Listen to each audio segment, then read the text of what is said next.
के सपहिया सरायपुर में आ चुके हैं। तो यहाँ पर प्रधान जी के ऊपर बहुत सारे ब्लेम लगाए गए हैं कि उन्होंने बहुत सारे धांधली की हैं। तो चलिए हम प्रधान जी से ही आज उनसे बात करेंगे, क्योंकि कई लोगों ने आकर यहाँ पर उनके ऊपर ये ब्लेम लगाया है कि उन्होंने बहुत ज़्यादा धांधली की है। और इस रोड को मैं दिखा दूँ, लोग मतलब कई लोगों ने ये भी बताया है कि यहाँ से लगभग ये ट्रांसफार्मर से और एक शुभम पटेल का घर है, शुभम यादव का घर है, वहाँ से लगभग 300 मीटर की खड़ंजा गया हुआ है। लेकिन कुछ लोगों ने बताया है कि इसमें 25,000 रुपए ही खाली लगाए हैं। तो चलिए हम इस बारे में प्रधान जी से बात करते हैं और उनसे ये पूछते हैं कि कितना पैसा इन्होंने लगाया है और किस बारे में इनके ऊपर जो ब्लेम लगा है क्या वो सच। मेरा नाम आपका बहुत बहुत स्वागत है मेरे चैनल में। तो सर ये बताइए, जो अभी आपके ऊपर एक ब्लेम लगाया जा रहा है कि आपने पैसे की धांधली की है या फिर काम की वजह से धांधली की है, तो उसमें आप कितना अपने आप को सही बता सकते हैं? देखिए, ये तो मैडम गांव के लोग ही, स्थानीय लोग ही बता सकते हैं, क्योंकि मैं मानक के हिसाब से पूरा काम किया हूँ। इसमें कोई भी कमी नहीं है और मैंने कहा कि आप संतुष्ट होकर बने काम कराइए, जो भी जितना बेहतर हो उतना काम कराइए, है ना। अगर यहाँ के लोग संतुष्ट हैं तो मैं ठीक हूँ, अगर यहाँ के लोग नहीं संतुष्ट हैं तो फिर इसके आरोपी है। सर एक बात मैंने और देखा, यहाँ पर आपके तीन राजस्वर हैं, तीन मतलब नूरपुर, नाथुपुर और भी बहुत सारे गाँव मिलाकर आपके गाँव में एक भी प्राइमरी विद्यालय नहीं, ऐसा क्यों? बहुत अच्छी आपने सवाल किया।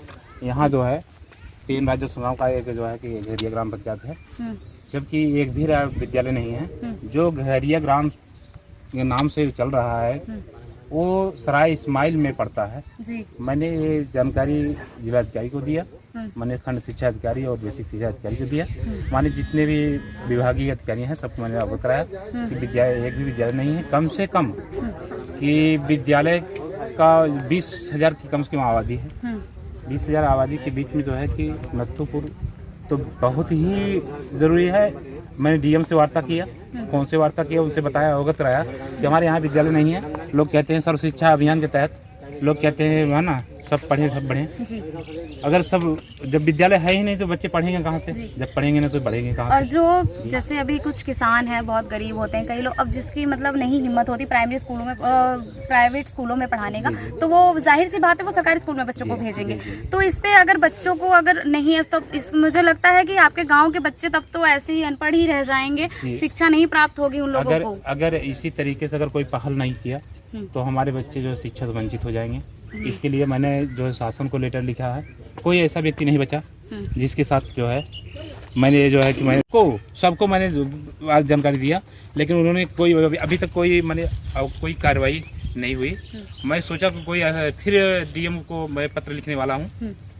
और तो आपने अभी तक कितनी बार पत्र लिखा है? मैंने कम से कम 2 बार तो डीएम को दिया, बेसिक शिक्षा अधिकारी को दिया, एबीएससी को दिया, बेसिक शिक्षा मंत्री माननीय जो है संदीप सिंह को दिया।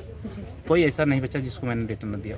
बताइए, अभी 5 साल पूरे हुए योगी जी के, अभी 6वां साल चल रहा है, तो जहाँ पर वो बोलते हैं सब पढ़े सब लिखें सब बढ़े आगे, तो मुझे नहीं लगता कि यहाँ के बच्चे कभी पढ़ पाएंगे या शिक्षित ही रह जाएंगे। मुझे लगता है क्योंकि कई बच्चे यहाँ पर क्योंकि किसान की क्या स्थिति है ये सब जानते हैं इस टाइम, और यहाँ पर एक भी स्कूल नहीं है, प्राइमरी स्कूल या फिर कोई भी सरकारी विद्यालय नहीं है। बच्चों को बहुत दूर दूर जाना पड़ता है, और जो जिसके घर वाले आर्थिक स्थिति नहीं होती उन लोगों को पढ़ाने की प्राइवेट स्कूलों में, तो उन्हें वो प्राइमरी स्कूल में भी नहीं भेज पाते, जिससे बच्चे अशिक्षित रह जाते हैं। तो चलिए अभी हम और भी लोगों से बात करेंगे कि उनके गांव की स्थिति क्या है, उनके गांव में जो अभी प्रधान जी के ऊपर ब्लेम लगा है उसके बारे में भी हम पूरा पढ़ने के लिए भेजते हैं। हमें जो है अपने बच्चों को थोड़ा दूर भेजना पड़ता है, कम से कम 1-1.5 किलोमीटर दूर, या तो यहाँ घघरिया जाना पड़ा 2 किलोमीटर, मतरी जाना पड़ा तो 1.5 किलोमीटर। क्यों, प्राइमरी में या प्राइवेट में? नहीं, पहले तो हम लोग थे तो प्राइमरी में, अभी जो है भाई स्कूल जो है अभी तो लोग ज्यादातर प्राइवेट में जा रहे हैं। या तो सरकारी स्कूलों में पढ़ाई नहीं अच्छी होती क्या? सरकारी स्कूल में जो है मतलब लोगों की एक मान्यता हो गई अभी, जैसे बीच में लापरवाही हुई थी, हाँ, कि लोग जो है मतलब ये सोचते थे कि भाई बच्चे हमारे जो है जो प्राइवेट में शिक्षा मिल रही है वो शिक्षा जो है सरकारी में नहीं मिल रही है। इस वजह से अब ये जो टीचर है इसका जो है, जो हमारे अधिकारीगण हैं इसके ऊपर, वो उसके ऊपर नज़र नहीं बनाए हुए हैं। अगर नज़र बनाए होते अगर ढंग से तो आज ये स्थिति नहीं होती। लोग बच्चे जो है मतलब सरकारी छोड़ के जो है ज़्यादा पैसा देना पड़े, 500 रुपया 1000 रुपया गाड़ी का भाड़ा देना पड़े, इसके वजह से जो है लोग जो है इससे विश्वास जो है सरकारी स्कूलों से लोगों को हटा हुआ है। आपके गांव में कभी प्राइमरी था कि नहीं? नहीं है ही नहीं मेरे गांव में, शुरू से ही नहीं? शुरू से ही नहीं तो आप लोगों ने जब से देश आजाद हुआ तब से प्राइमरी स्कूल नहीं है? प्राइमरी स्कूल तो ये बताइए, तो फिर आप लोगों मतलब जो बच्चे नहीं, जैसे अब जो जिनकी आर्थिक स्थिति नहीं अच्छी होती, तो वो अपने बच्चों को कैसे प्राइवेट में भेजेंगे? प्राइवेट में वो लोग नहीं भेज रहे हैं, वो सिर्फ जो है मतलब प्राइमरी में भेजे, या तो गगरिया भेजे या तो ज्यादातर मतरी में जो है सरकारी स्कूलों में भेजते हैं। प्राइवेट जी। तो चलिए अभी और भी हम लोगों से बातचीत करते हैं। दादाजी आप अपना नाम बताइए पहले तो। रामपाल यादव। आप यहाँ के बहुत पुराने सदस्य हैं, मतलब गांव के हैं, बहुत पुराने हैं, तो आप ये बताइए कि आपके गांव में स्कूल है कि नहीं प्राइमरी? नहीं है, हमारे जमाने में हम बहुत परेशान हुआ हूँ स्कूल के लिए, लेकिन कोई प्रधान नहीं। हम यहाँ तक की मांग किए, भाई प्रस्ताव दीजिए, हम ऊपर तक हमारी पहुँच है, हम बना लेंगे। हमारे यहाँ जो कितनी मुसीबत, हमने पंचायत भवन बनवाया, क्या क्या इस गांव में किया हूँ। अगर एक पंचायत भवन बनवाए थे तो एक प्राथमिक विद्यालय भी बनवाना चाहिए था ना? लेकिन प्रस्ताव प्रधान लोग रहे, हम सदस्य थे और अपने भरपूर कोशिश किए, लेकिन कोई नहीं।